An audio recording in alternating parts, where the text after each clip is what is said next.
23, 24. Okay, is she awake right now? Yeah. Okay. And you think she's on the lithograph of the food? I don't know. I don't know. Coke, and she thinks she done the food. The 911 operator asks if the victim is breathing. The caller says yes, describes her as conscious, alert, present. The medical examiner will later testify that at that exact moment, Jade Benning was already in agonal breathing, the kind of breathing that happens when the body is moments away from full cardiac arrest.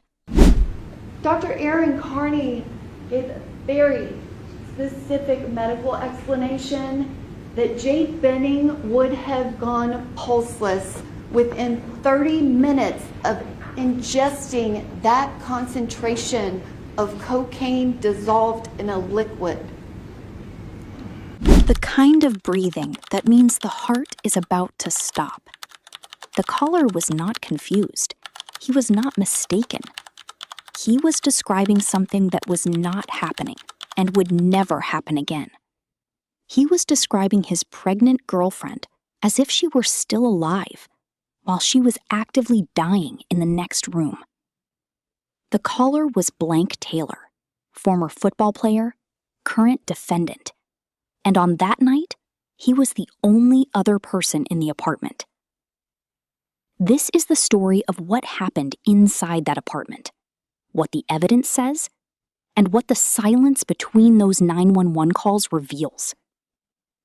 The case began with a date night, a planned date night, the kind where someone sets out canvases so two people can paint pictures for a baby's room. The next night he goes over to Jade Benning's house for date night, the date night that she's planned. She has canvases so that they can paint pictures for the baby's room.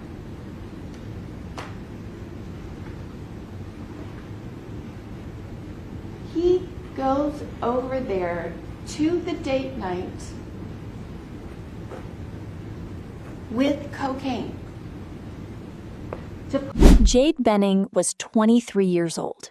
She was excited. That word appears repeatedly in the testimony of everyone who knew her. Excited, optimistic, planning for a baby girl who was due to arrive in just a few months.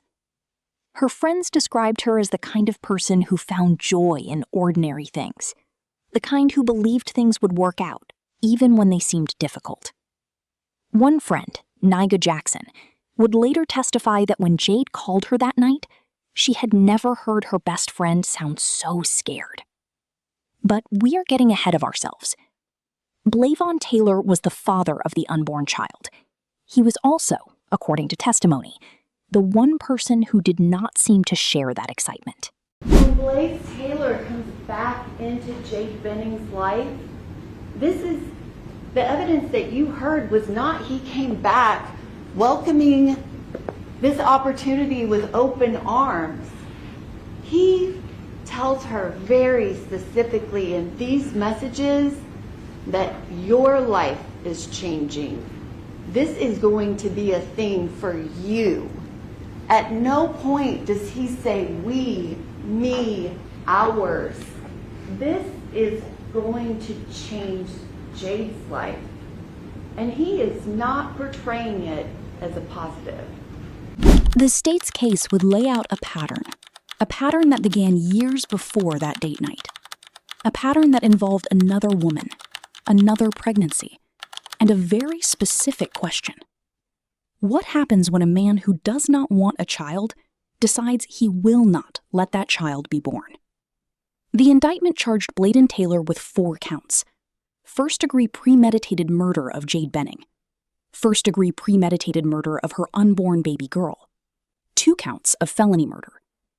In plain English, the prosecution was saying that Taylor planned this, that he did not simply act in a moment of panic or poor judgment, that he arrived at that apartment with a deliberate intention.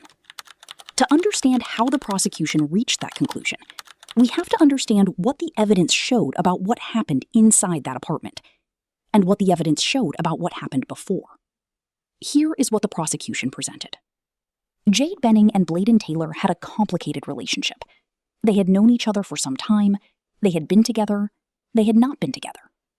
Then, in late 2022, Jade became pregnant.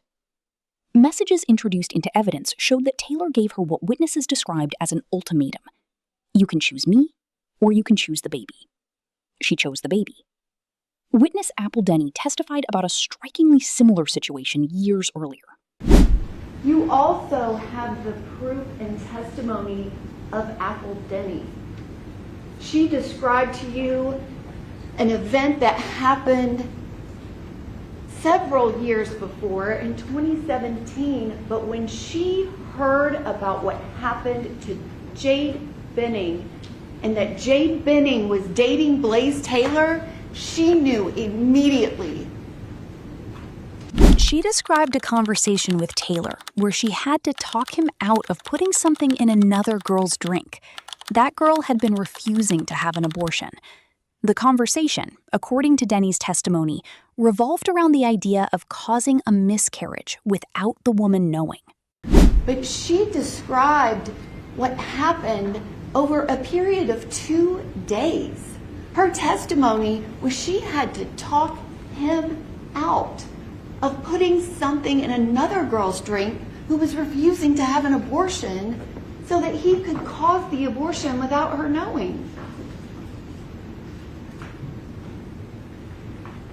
The prosecution used this testimony not to prove Taylor's character in the abstract, but to establish a pattern, a signature. When faced with an unwanted pregnancy, this defendant had considered this exact method before. Jade Benning's friends and family testified that she was proud of her pregnancy, but they also testified that she had not posted about it on social media. We also heard from her family and friends that during that time, she was not posting anything about her pregnancy to social media. She had not posted anything to social media about her pregnancy on the day she was murdered. It was not publicized.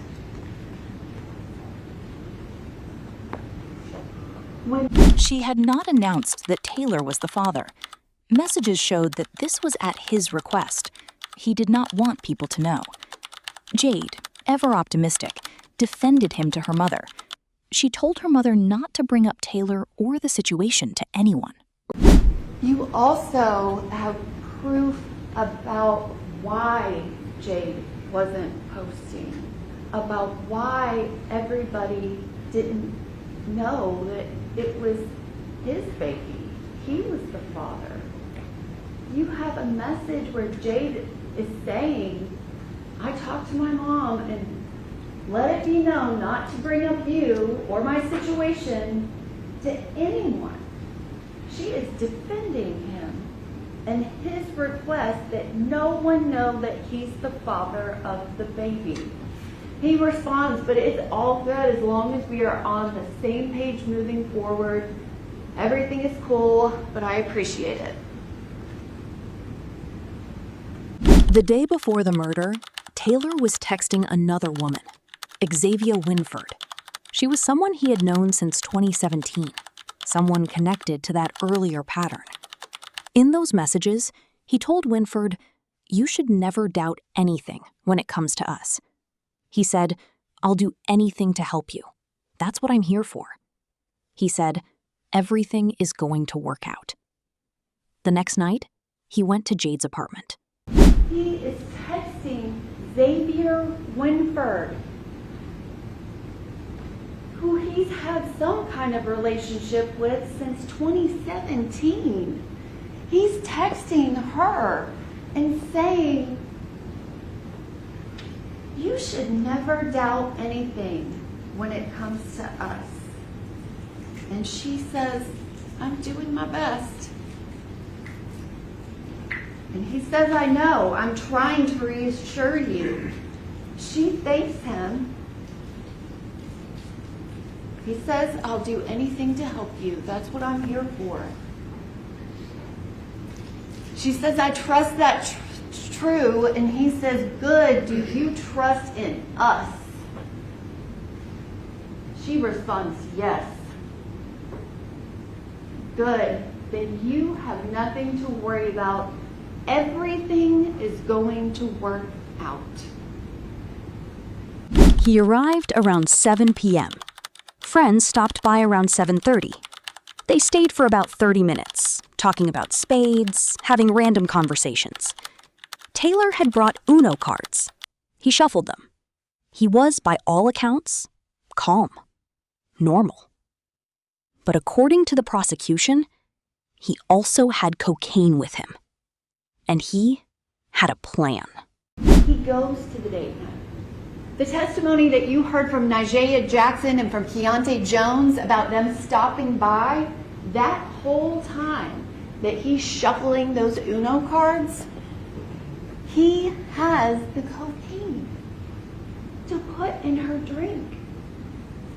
He gets there at 7 p.m. They show up at 7:30 for 30 minutes talking about spades and having random conversation. The jury returned a verdict, guilty on all 4 counts.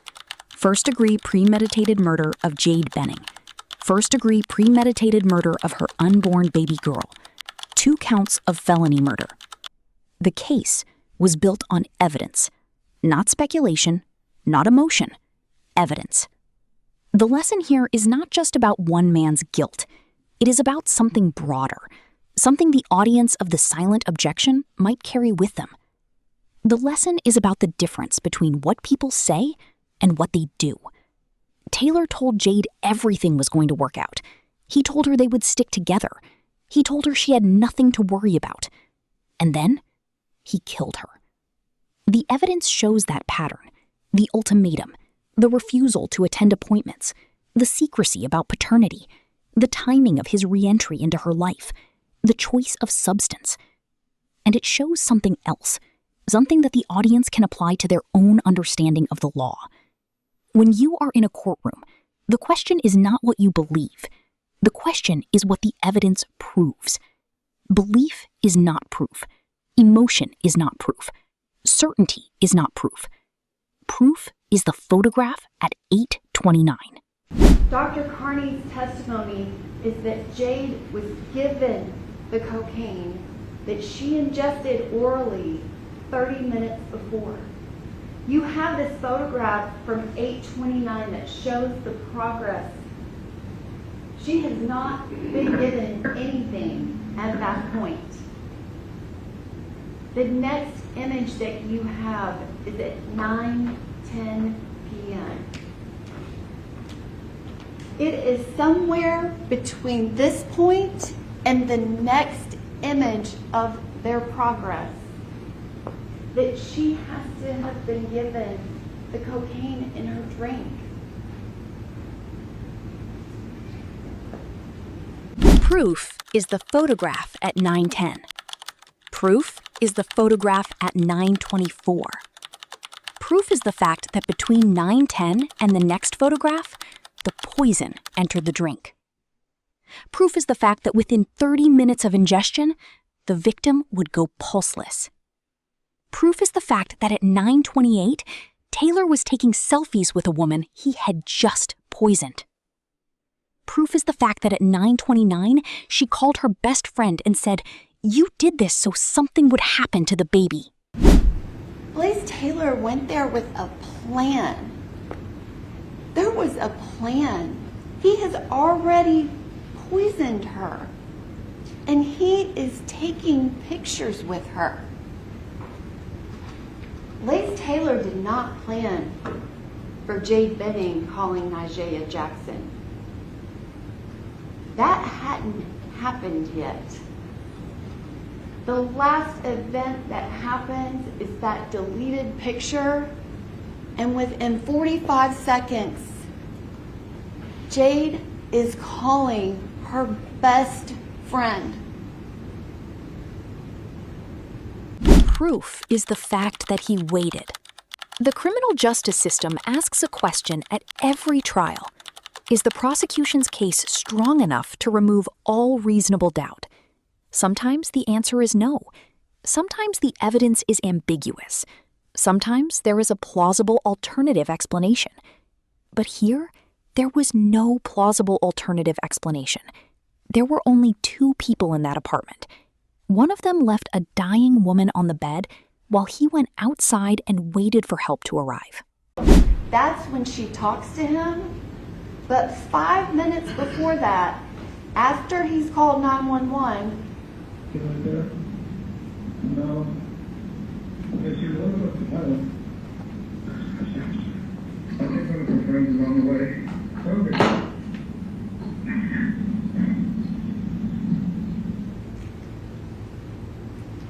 You like that?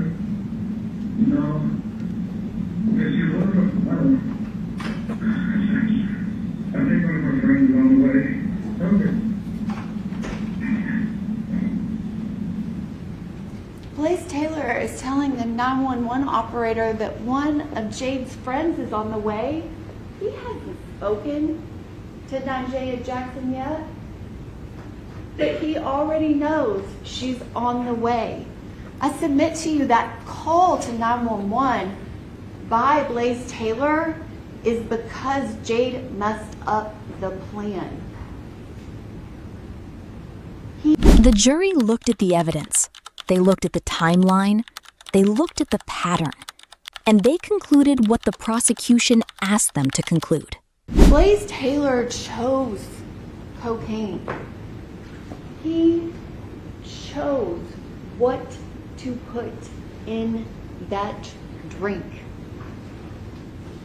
He chose a substance that you have heard from multiple witnesses is known to cause spontaneous abortions. He chose this. He chose the cocaine. He chose the method. He chose to kill both of them. And Jade Benning, in her final moments, chose to make sure that someone heard, that someone remembered, that the truth would not die with her. She made sure that you heard her last words. She called Jade Jackson and said, "Lace, you're scaring me." Nigella heard him say, "You're scaring me. I know you put something in my drink. I knew my drink tasted funny. Let me see what's in your pocket. Let me see. I know you put something in my drink because I can't even walk straight. I can't feel my legs. You put something in my drink. You did this so something would happen to the baby." This is the promise of the legal system. Not that it is perfect, not that it always gets it right, but that it is built on evidence. That the evidence, when presented carefully and examined honestly, can reveal what happened. Jade Benning's last words were evidence. Nigella Jackson's testimony was evidence. The photographs were evidence. The timeline was evidence. The washed cup was evidence. The repositioned camera was evidence. The 911 call was evidence. This cup ends up over by the sink. Detective Reese testified that it appeared it had been washed out. The camera, that is after Nigella Jackson moved the camera back to where it normally would have been. This is from 3 days before. This is what the camera would have captured. If someone went over to the kitchen island and did anything to any of the cups, it would have been on that camera. But that camera was not where it normally was. When her friends, thank goodness, went to her apartment to secure it and make sure that the evidence was collected. That's where they found the camera. In her bedroom with the blinds up. The jury weighed all of it, and they found him guilty. Not because they were angry, not because the case was sensational, not because they wanted to punish someone, because the evidence proved it. The silent objection is the awareness that justice, when it works, does not need to shout. It just needs to be allowed to speak. Jade Benning gave it that chance. And the jury listened.